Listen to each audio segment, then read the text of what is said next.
45 minutes, you will learn about a specific climate issue, and we will take focused action together. Today, we will be learning about the legislative process and how we influence through our relationships with our legislators. Here's a quick preview of today's agenda. We'll start with a brief overview of today's focus. Next, we will divide into breakout rooms for a few minutes so we can connect with each other. Then we will rejoin the main room and hear the background information about our topic today. We've set aside 15 minutes to take action together. During this time, we will write to our state representatives. We will then come back together for a few important announcements and next steps, and we will end promptly at 12:45. We hope you'll stay until the end. Before we get going, I'll quickly go over a few norms for this meeting. Please rename yourself in the Zoom with your name and your city or town. Use the chat to share any comments or questions during the call. Please be sure that you stay muted when we are together in the main room. Closed captioning is available, and you should be able to access that tool at the bottom of the screen. And finally, we are recording this climate action call. If you do not want to be seen in the recording, please use the Zoom controls to turn off your video. So, legislation isn't a one and done effort.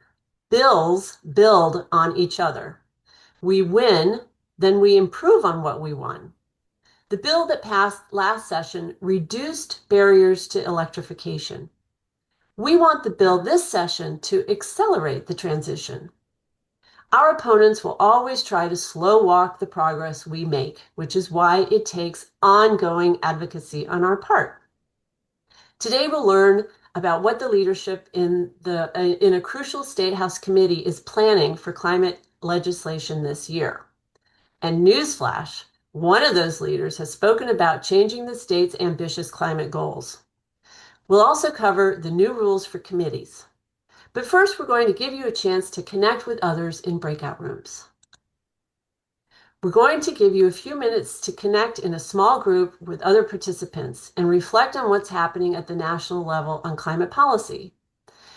What are your thoughts and feelings right now about the federal government's rollback of climate policies? How do you cope, and what gives you hope? Deb's going to drop these questions into the chat. Welcome back. I'm Andrew Rose, the coordinator of our legislation and regulation team and a member of our mass leadership team, which we call the MALT for short, for those who don't know. I hope you made some good connections in the brief breakout groups. Personally, I deal with the climate calamity at the national level by focusing on what we can do here in Massachusetts. And it's all of you who keep me hopeful. So here we have Representative Mark Cusack of Braintree, the new co-chair of the Telecommunications, Utilities, and Energy Committee, the TUE. And he said in May that there was already an effort underway to reconsider the climate mandates. We say there can be no weakening of our climate goals. The goal of 50% reduction in emissions by 2030 and net zero by 2050 are necessary for our children's future. Any change messes up how we measure our progress and gives the utilities what they want. We know the Senate wants to keep the goals and that the legislature wrote the goalposts to allow some flexibility. So we'll be writing to our representatives about this.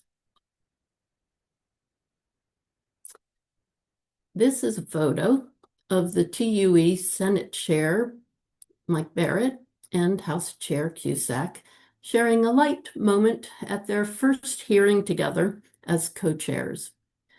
In the past several sessions, the two chambers could not agree on joint committee rules. Those are the rules for committees that have both senators and representatives on them. This year's rules are an initial sign of a culture change and some increase in transparency. For instance, votes in joint committees will be public information and posted on the legislature's webpage. Written testimony to joint committees will also be publicly available. And now joint committees have to announce the bills to be heard at least 10 days before a hearing. Previously, we sometimes only had a few days to prepare for hearings.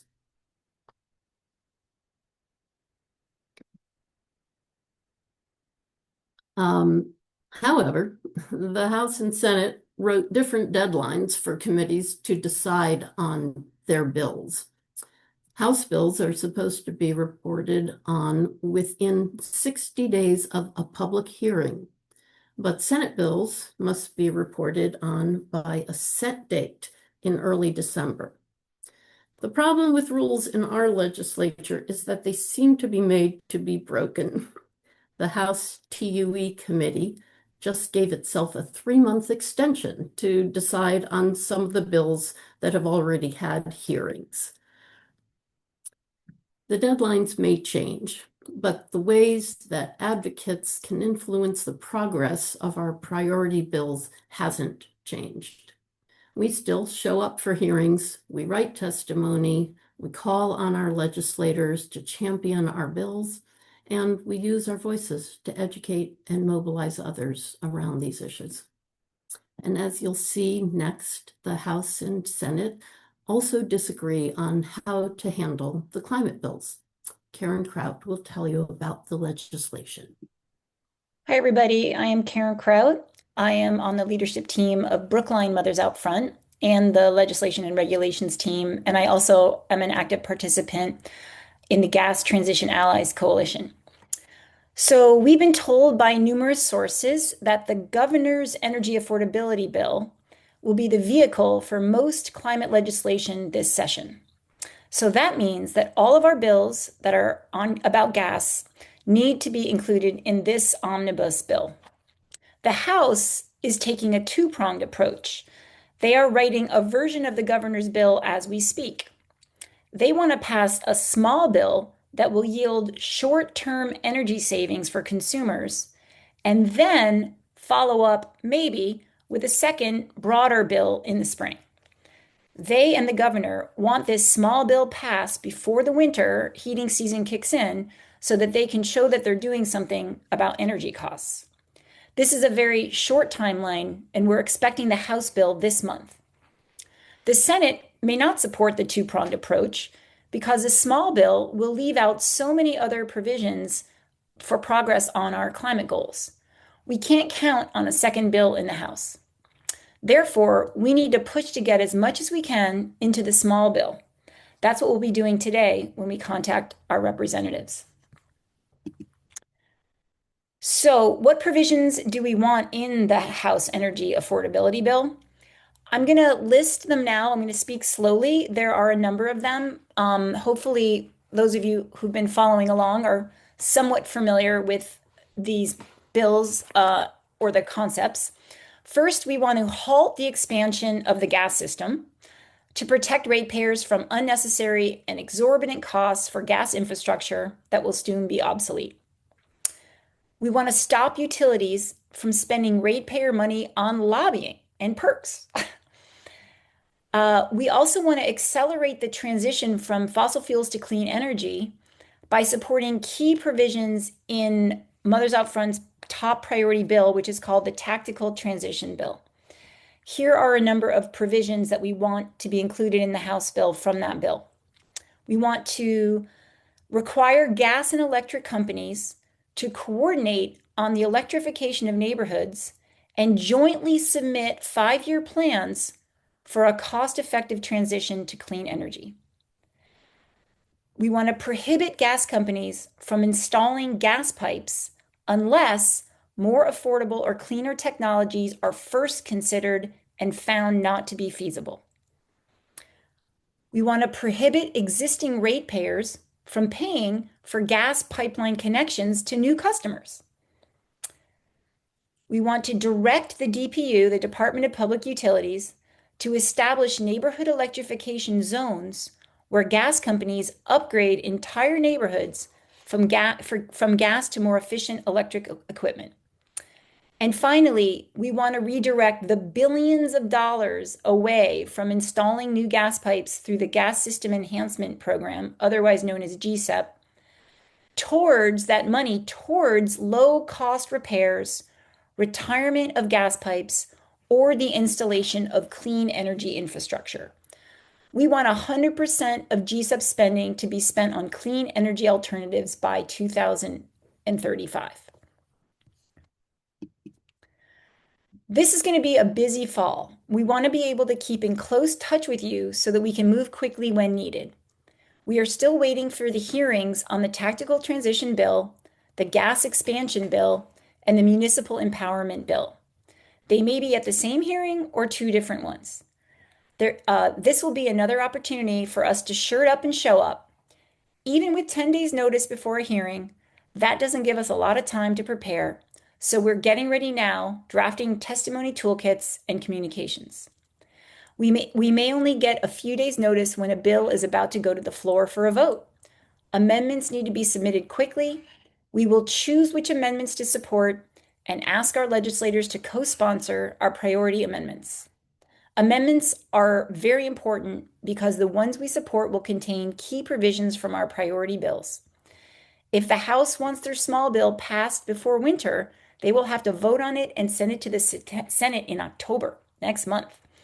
To move this quickly, we need a rapid response crew of Mothers Out Front members ready to take action with a day's notice. One of the actions today will be to sign up to be part of this rapid response crew. Now, Lowry Hemphill will describe the action we'll be taking.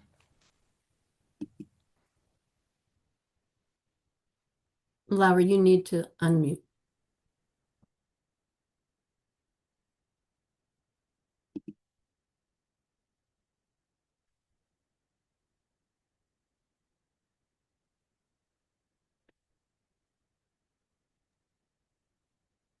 Deb, can you unmute her?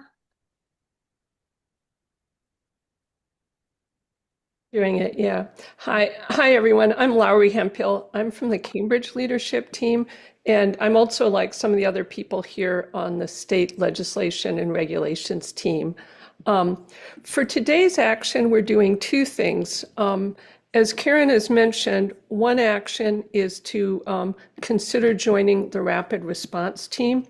The second action that we'll be taking today is to write an email to our representatives about what we want them to pass on to Chair Cusack.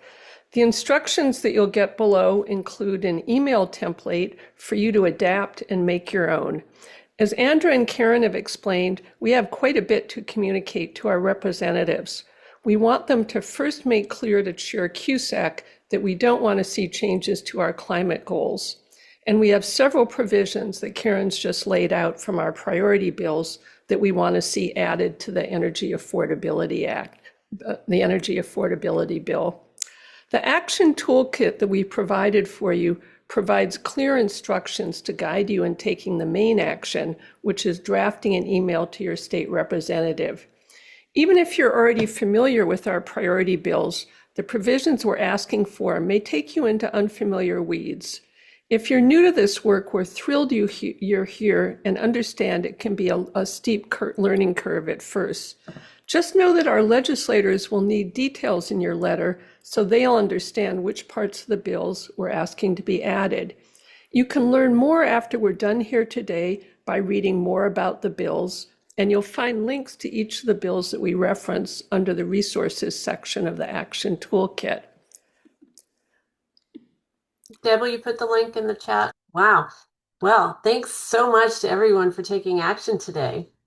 Later today, you will receive a follow-up email. It will have the toolkit we shared today, these slides, and a recording of this call. We encourage you to forward that email to your network. Tell your friends and neighbors about what we learned today. Sending all of you these calls makes me hopeful about seeing all of you on these calls makes me hopeful about our future. Every month, we build our movement a little stronger, we raise our voices a little louder, and a few more decision makers sit up and listen. And that is the power of this movement. We want this climate action call to be on your calendar every month. Many of you use this call as a monthly tune-up for your advocacy voice. Why not invite a friend to join us next month? Deb will drop this link into the chat. Our next climate action call will be on Tuesday, October 7th. You won't want to miss it. Also, Mothers Out Front hosts a welcome call every month. If you have asked yourself, what more could I be doing to stop climate change? This is the right event for you. At this event, we will work to help you identify the U-shaped hole in this movement. We want to help you find ways you can use your unique talents, skills, and experiences to build a stronger, more effective, more inclusive movement for change. We have one coming up this Friday at noon, so bring a friend. Deb's going to drop that link into the chat. So many thanks to all of you for joining us today. We look forward to seeing you in October. Have a great week.